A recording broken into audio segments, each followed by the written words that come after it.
இத்தனைக்கும் இந்த மலை ஏழைக்குத்தான் சொந்த மலை.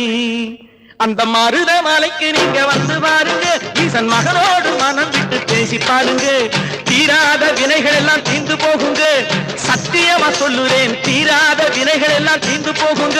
அது தீராவிட்டால் வந்து என்னை கேளுங்க, அது தீராவிட்டால் வந்து என்னை கேளுங்க. மருத மலைக்கு நீங்க வந்து பாருங்க.